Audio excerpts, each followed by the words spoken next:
Welcome back, everyone, to another episode of Rental Regrets. As always, I am your host, Victor Nub, and today we are looking at Double Dragon 3, The Sacred Stones, also alternatively known as the Rosetta Stone, developed by East Technology and published by TECHNOS Japan and released in the United States on May 31st of 1990.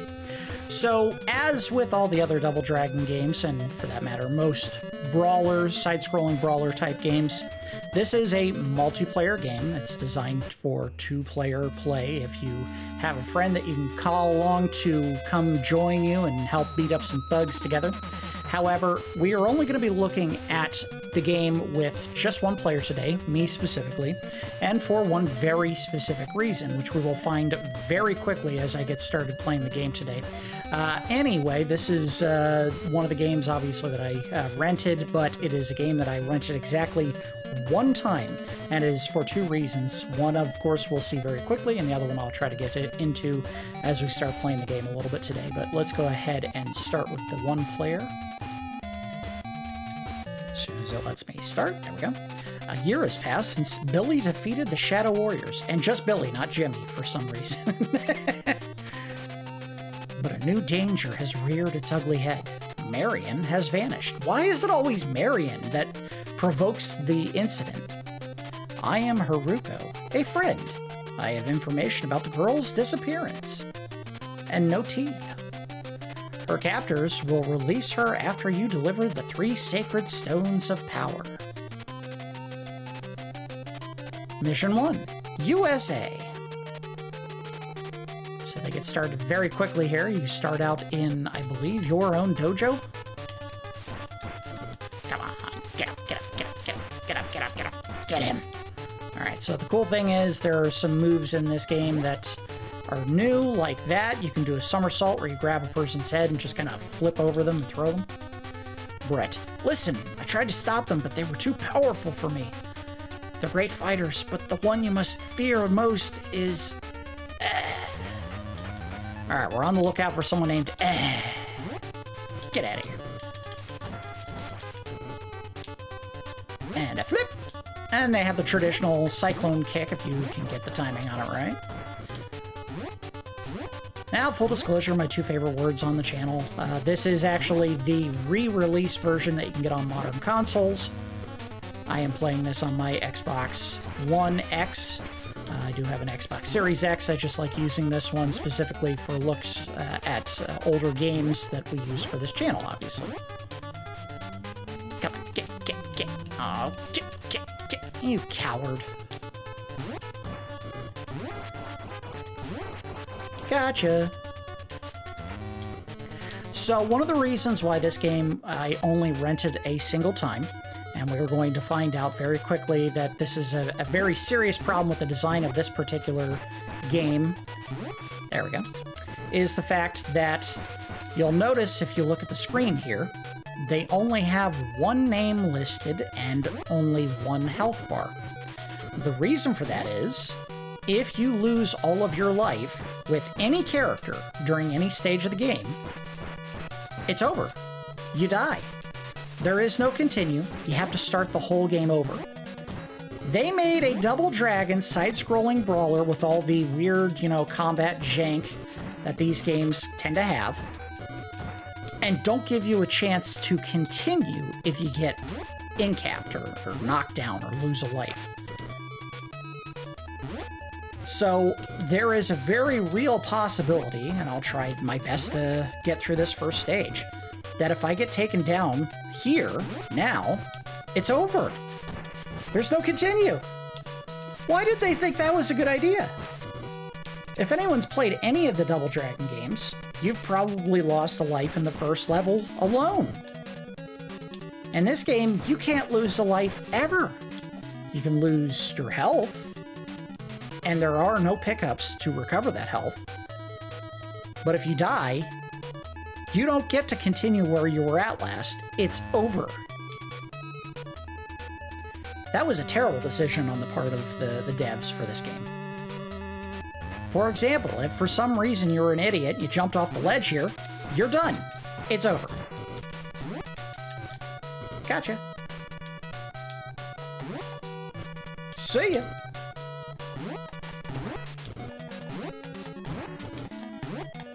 See ya. No. Oh, I couldn't throw him.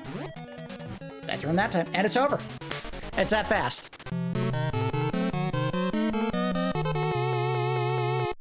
And that is why they screwed up with this game, and this probably killed the franchise, if I'm being honest. I mean, they've tried to revive it a couple of times, but if you die one time in this game, you have to start all over. That was just unbelievably stupid. Now, they do have a couple of things that help mitigate the challenge that I haven't looked at yet, and we will look at them in a second here. For example, nope. Drop kick.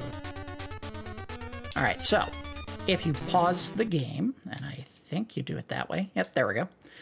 You can actually equip a weapon, which sounds like a plus. Here's the problem with that. If you put the weapon on and use it, it has a meter that will run down as you hit enemies. Once it's gone, you lose the weapon. I think you get it back between levels. I'll be honest. It's not very common for me to make it out of the first level of this game.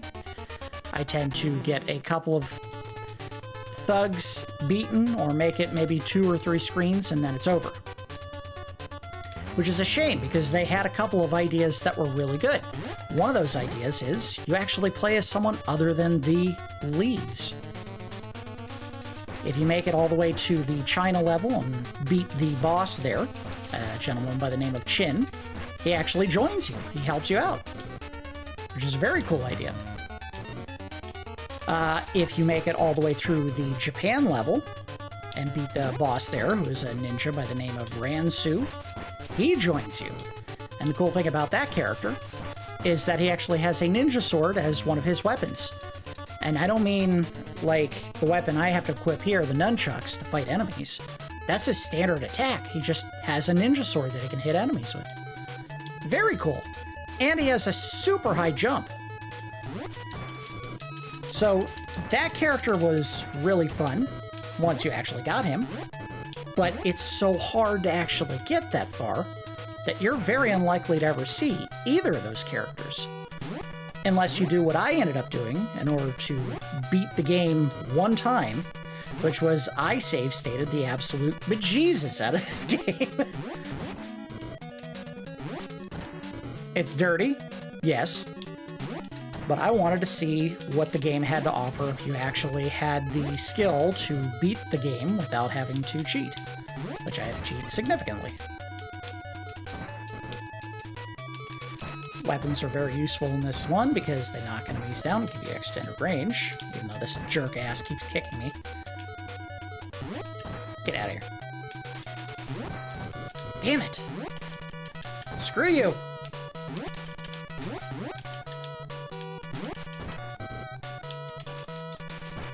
Also, they went backwards, I would say, in terms of how you exchange blows with enemies. When you get into a trade for punch, that was never fun, and I don't know why they decided to bring it back. Get out of here, jerk. See ya.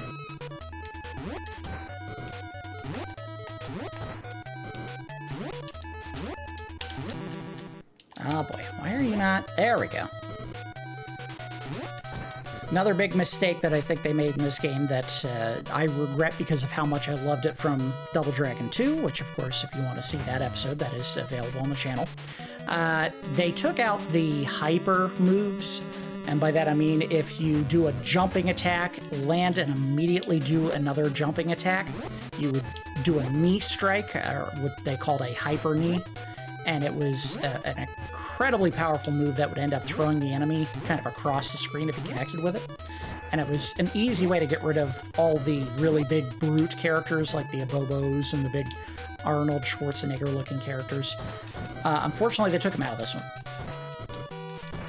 So it was just mistake after mistake after mistake with the design of this game. Really frustrating. See ya. I can leave. I don't know if this is the end of the area. No, it's not. I'm not gonna make it. I'm just not gonna make it. Oh! That's over. Oh!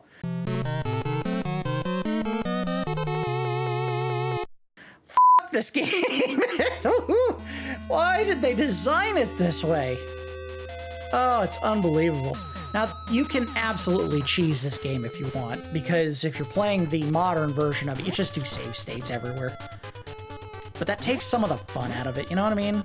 You want to play it, like, for real and make it as far as you can without having to resort to that.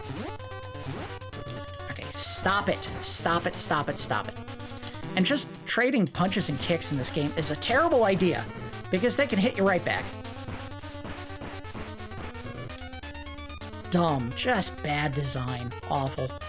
Anyway, there was another story I wanted to share. This is probably going to be a very short episode because I'm not going to get very far. This is one of the games that sticks out in my mind because it was one of the few times when I actually rented a game and it didn't work. When I got it home, I tried playing it, and the cartridge just wouldn't load.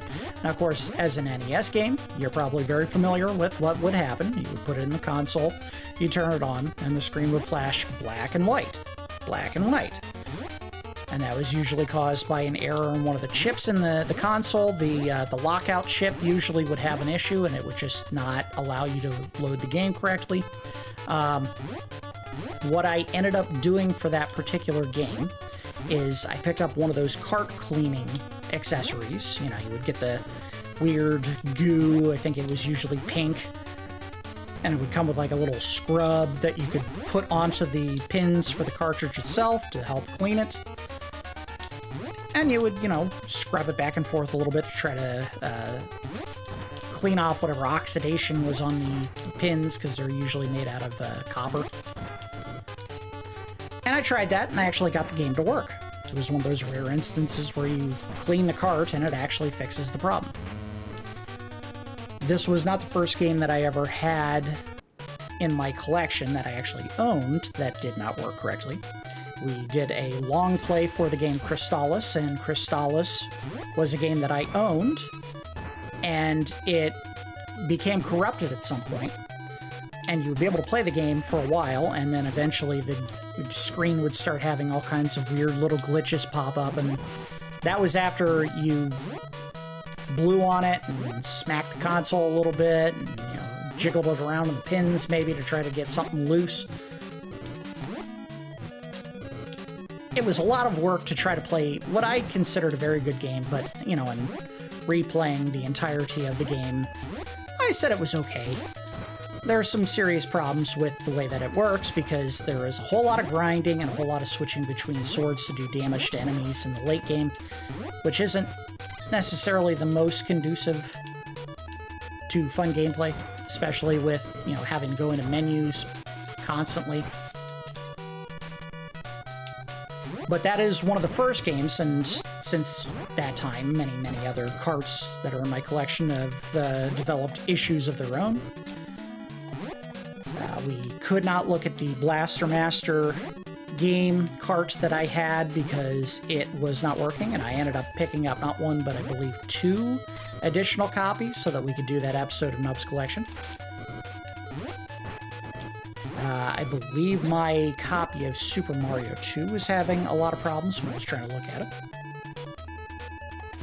I've picked up a couple of games for rental regrets that have not worked right away. We did, not too long ago, an episode for Who Framed Roger Rabbit. I had to buy 3 copies of that game to find one that worked. And this is one of those things where I picked it up from a store that guaranteed me, oh, this one will work totally. We test every single one that comes in the store. Got it home, and it immediately just did not work. Didn't matter what I did to try to get the cart to function properly, it just did not want to cooperate.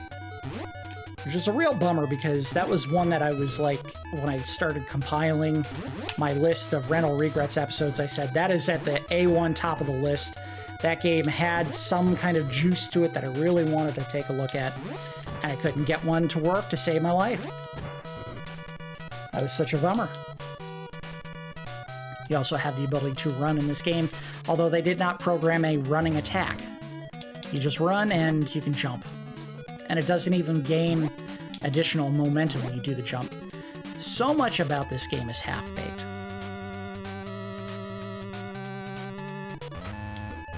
I think after I fail here, because it is going to happen again, it's just not fated to be the run. Not this time. I'm done. Yep, it's over.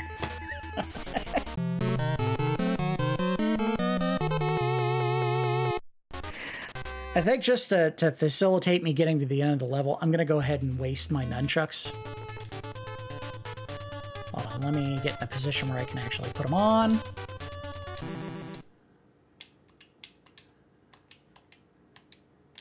There we go. Key up. Look at that. You get 5 strikes. That's it.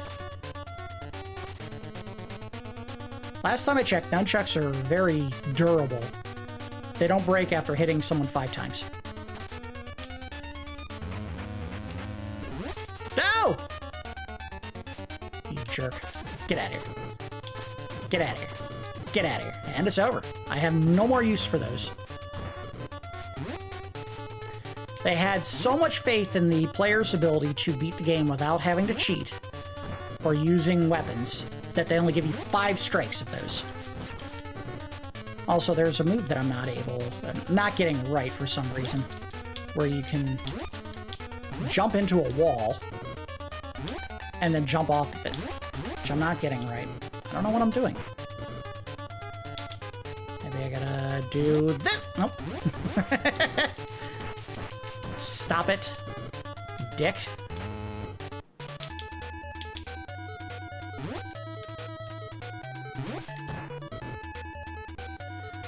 I feel like the default move now is just doing a jump kick. You can't trust the somersault to land every time. Or the somersault throw, I should say.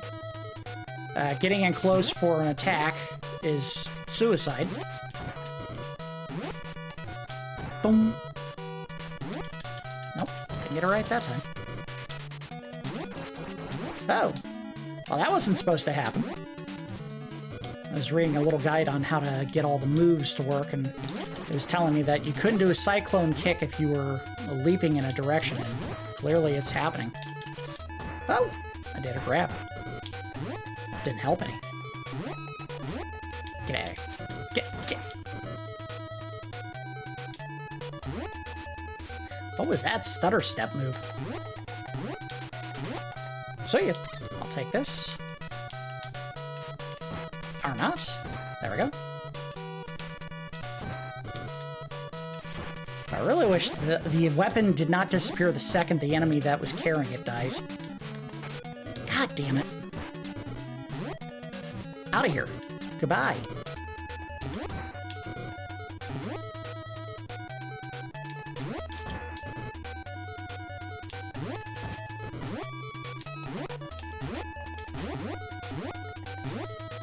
I love that you can do a backwards somersault throw, or you're supposed to be able to. I haven't actually done it yet.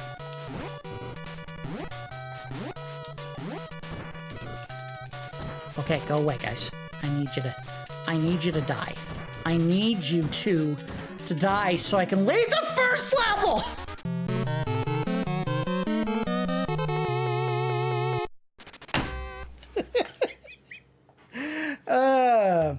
This may be a really short episode.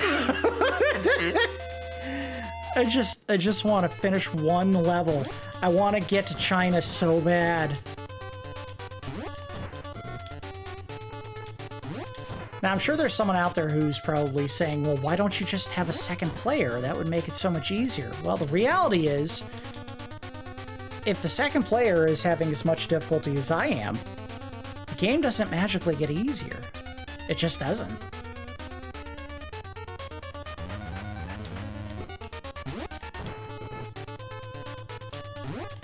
I'm just gonna have to resort to jump kicks. That's it.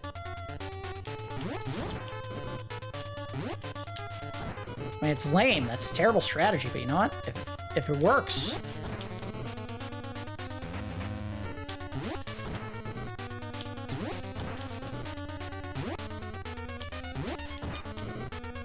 Man, I missed that hyper me so bad.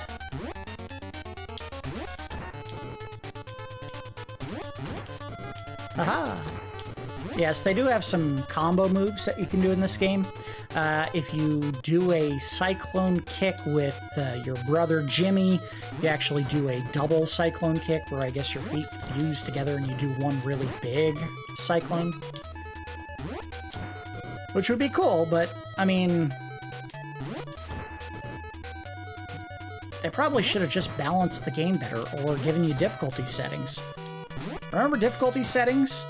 I feel like it was just one game ago that they gave you 3 difficulty settings so you could play the game at your pace. And yeah, you couldn't see all the levels unless you played on a higher difficulty, but you still had the fun of beating up thugs in that game. And this one, I'm not having fun here because I keep getting my butt handed to me. Nope. No. No. Stop it. Dick.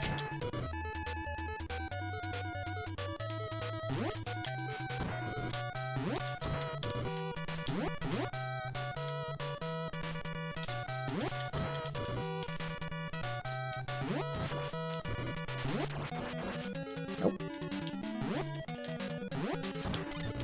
I'll take that. Dick. God damn it! Die! Why are you the hardest enemy in the game?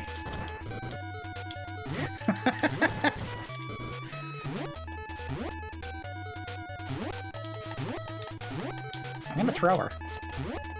Get out of here!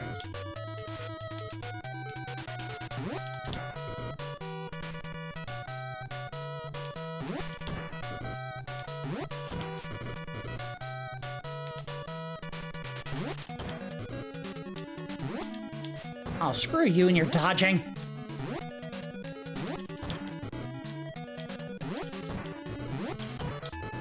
I will say, the game that was released, like, 15 years later, Double Dragon 4, which everyone panned because they thought it was a bad game and it was basically adhering to some of the stuff that people had moved away from in the brawler genre.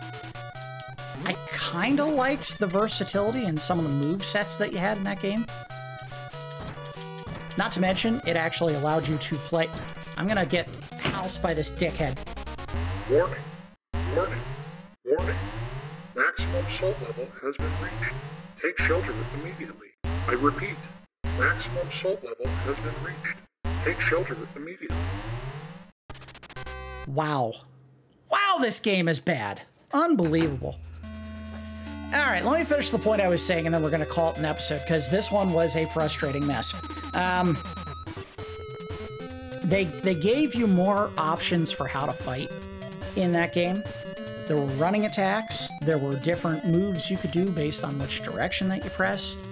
They had a ton of playable characters. Basically, every enemy type in the game you could unlock as a playable character in Double Dragon 4. So they realized that there was some value to the idea of playing this style of brawling game with someone other than the Lee brothers, Billy and Jimmy.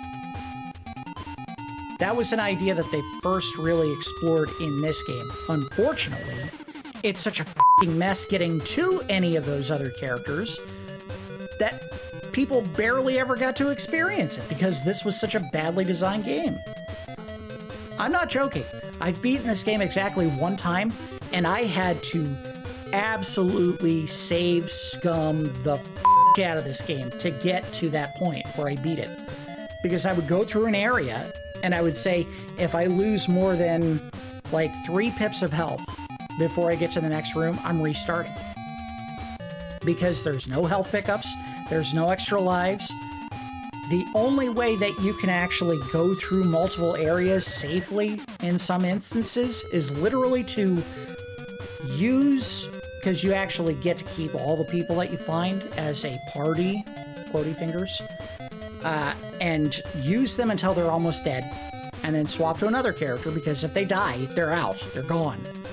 So you would play as Billy, and then you would play as Chin, and then you would play as Ranzu, and as long as none of them lost all of their life, you could keep them going into the next area.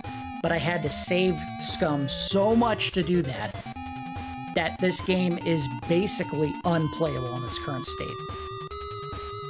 They should not have ever released it without extra lives. This was a stupid idea. Alright, final thoughts, as though I hadn't already been going into them as we were playing this game. What a f***ing disaster. This is the reason why I only rented it one time. I think I actually, when I rented it, played it long enough to get to the fight against Chin, unlocked him, immediately died, and said, I'm done. I'm not playing this anymore. I know it took me multiple tries to get that far because of how frustrating it was, and I think what I was doing to get that far is I was actually setting up it as two-player and then letting the enemy kind of beat up on the second player so that it gave me free reign to beat up the ones that were attacking, you know, the uncontrolled character.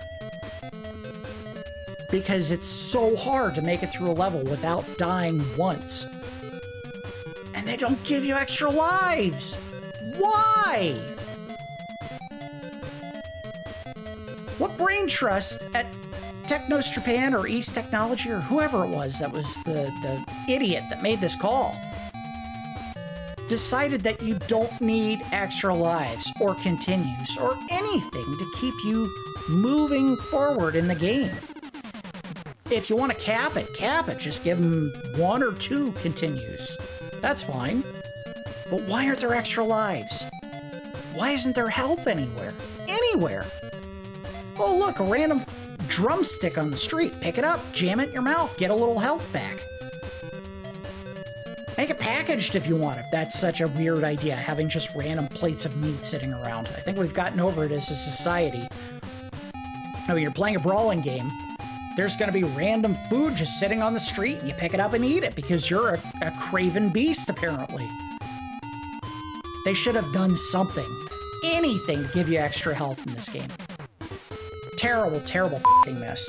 Not to mention, they took away the best move from Double Dragon 2, the Hyper Knee, and the Rising Uppercut, which is when you do a jump attack and then you immediately hit the punch button upon landing. You do a Hyper Uppercut, basically, and it rocks enemies if you hit them with it. And they took both of those away.